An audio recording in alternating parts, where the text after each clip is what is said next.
దర్పల్లి గ్రామంలో గురువారం సర్పంచ్ చెలమల శ్రీనివాస్ ఆధ్వర్యంలో గ్రామ పంచాయతీ ఆవరణంలో గ్రామ సభ నిర్వహించారు. కార్యక్రమానికి ముఖ్య అతిథిగా మండల ప్రత్యేక అధికారి శ్రీనివాస్ హాజరయ్యారు.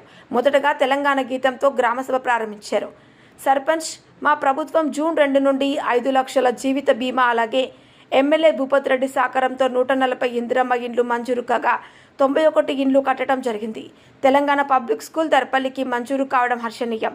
అలాగే గ్రామ ప్రజల సమస్యలను అడిగి తెలుసుకుని గ్రామంలో చేపట్టవలసిన పలు అభివృద్ధి పనులపై ప్రజల అభిప్రాయాలను స్వీకరించారు. గ్రామంలోని జమా ఖర్చులను పంచాయతీ కార్యదర్శి శ్రీనివాస్ గ్రామ ప్రజలకు చదివి వినిపించారు. కార్యక్రమంలో కాంగ్రెస్ పార్టీ మండల అధ్యక్షుడు ఆర్మూర్చిన బాలరాజ్, ఉప సర్పంచ్ శ్రీకాంత్, వార్డు సభ్యులు, అంగన్వాడీ టీచర్లు, గ్రామ ప్రజలు, నాయకులు, యువకులు, పెద్దలు తదితరులు పాల్గొన్నారు. రూరల్ రిపోర్టర్ ప్రసాద్, దృశ్యం న్యూస్, దర్పల్లి మండలం. దేనికి ఉద్దేశం అంటే ఎన్నికల్లో హామీ ఇచ్చిన విధంగా ప్రభుత్వం ఒక్కొక్క సంక్షేమ పథకాన్ని అమలు చేస్తున్నది. ఆ సంక్షేమ పథకాలు మరి మనకు అందుతున్నాయా, అందడం లేదా అనేది ప్రజల ముందు చర్చించడానికి సంక్షేమ పథకాన్ని మేము ఇచ్చామని చెప్పుకుంటున్న ప్రభుత్వం మరి నిజంగా ప్రజలకు అందుతుందా, అందడం లేదా, మరి ప్రజల సమక్షంలో చర్చించడానికి మాత్రమే ఈ ప్రజాపాలన, ప్రజా నివేదన. ముఖ్యంగా మన స్పెషల్ ఆఫీసర్ గారి సమక్షంలో మన ప్రభుత్వం చాలా ఘనంగా కార్యక్రమాలు అమలు చేసినప్పటికీ కొన్ని చిన్న చిన్న మిస్టేక్స్ ఉన్నాయి సార్, మీ దృష్టికి తీసుకొస్తున్నాం. ఖచ్చితంగా గ్రామ సభ ద్వారా ఇది మీరు ఏ డిపార్ట్మెంట్ ఉంటే ఆ డిపార్ట్మెంట్కు తెలియజేయాల్సిన అవసరం ఉంది. మరి గత ప్రభుత్వం 10 సంవత్సరాల్లో రేషన్ కార్డు ఇవ్వక ఎన్నో కుటుంబాలకు రేషన్ కార్డు రాకపోతే ఎన్నికల్లో హామీ ఇచ్చిన విధంగా మరి మన ప్రభుత్వం ఈ దర్పల్లి గ్రామానికి 1074 కుటుంబాలకు రేషన్ కార్డ్స్, అర్హులైన వారికి రేషన్ కార్డ్స్ మంజూరు చేయడం జరిగింది. ఇది చాలా గొప్ప విషయం. ముఖ్యమంత్రి రేవంత్ రెడ్డి గారికి, కాంగ్రెస్ పార్టీకి ధన్యవాదాలు తెలియజేస్తూ, ముఖ్యంగా మనం 1074 రేషన్ కార్డ్స్ ఇచ్చినాం కానీ ప్రతి ఒక్కరికి రేషన్ బియ్యం రావడం లేదు.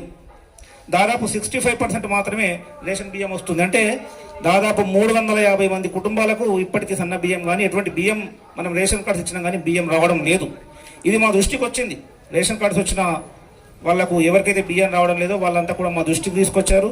మనం ఎంఆర్ఓ గారికి కానీ స్థానిక ఆర్ఐ గారికి కానీ విషయం తీసుకెళ్ళినాం. వాళ్ళు కూడా సివిల్ సప్లై వాళ్ళకు తెలియజేశారు కానీ ఇప్పటి వరకు ఎలాంటి రిజల్ట్ రాలేదు. మరి ఇది కొంత వాళ్ళ పని ఒత్తిడి కావచ్చు, లేదా అవగాహన లోపం కావచ్చు, కానీ ఇది ఖచ్చితంగా నెక్స్ట్ రేషన్ బియ్యం వచ్చేటప్పటికి సమస్య పరిష్కారం కావాలని చెప్పి మీకు తెలియజేస్తున్నాం. దాంతోపాటు ఇండ్లు కూడా ఇది మీ దృష్టికి తీసుకొస్తున్నాము. అట్లాగే గ్రామ ప్రజలకు తెలియజేయాలి. మనం ఇందిరమ్మ ఇండ్లు దర్పల్లి గ్రామానికి పార్టీ మండల అధ్యక్షులకి, అలాగే గ్రామ సిబ్బందికి, ప్రతి ఒక్కరికి పేరు పెట్టిన కృతజ్ఞతలు.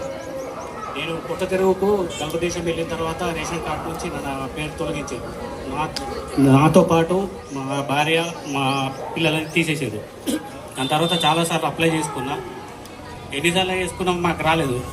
గత 2 సంవత్సరాల క్రితం నాకు రేషన్ కార్డు వచ్చిన తర్వాత అప్పుడు ఉన్న దొడ్డి బియ్యంతో తిన్నాము. ఇప్పుడు కొత్తగా సంవత్సరం నుంచి వస్తున్నటువంటి ఈ సన్న బియ్యం ఏదైతే ఉన్నదో ఆ బాధ అనేది నడిపోయింది. కాకపోతే కొద్దిగా కొత్త మాట్లాడుతున్న కొద్దిగా ఇబ్బంది ఉన్నది.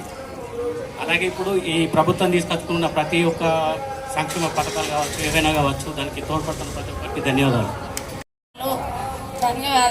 ఇందిరమ్మ ఇండ్లకు లోను ఇచ్చేవారు. మేము 25 సంవత్సరాల సంది కిరాయి ఇంటున్నాము. అయితే 20 సంవత్సరాల సంది ఉన్నవానికి మేము ఇల్లు కట్టుకున్నాం. చాలా సంతోషంగా. అందరికీ ధన్యవాదాలు. బిజినెస్ పెట్టుకోవడానికి కూడా మనకు 1,30,000 మాఫియో ఎంతో వస్తుంది. మనం ధైర్యంగా అన్నిట్లో ముందుకు అడుగేయాలి. నాకు కూడా ఇక్కడ మాట్లాడాలంటే కూడా ఇబ్బందిగానే ఉంది. నేను కూడా మోడల్ స్కూల్ చైర్మన్ గారిని, అక్కడ కూడా నేను వచ్చి నుంచి స్కూల్లో కూడా అన్నీ బాగానే నడుస్తున్నాయి. పిల్లలకు కానీ పేరెంట్స్కి కానీ అందరు బాగానే ఉన్నారు. అంత బాగా ఉంది. మన సర్పంచ్ నన్ను ఇంకా ముందుకు తీసుకొస్తున్నాడు. అన్ని దాంట్లో ధైర్యంగా మాట్లాడాలి, చెప్పాలంటున్నాడు. అన్ని దాంట్లో వెళ్తున్నాను. నేను అధ్యక్షురాలని. నాకు మన ఎమ్మెల్యే గారికి కృతజ్ఞతలు. నాకు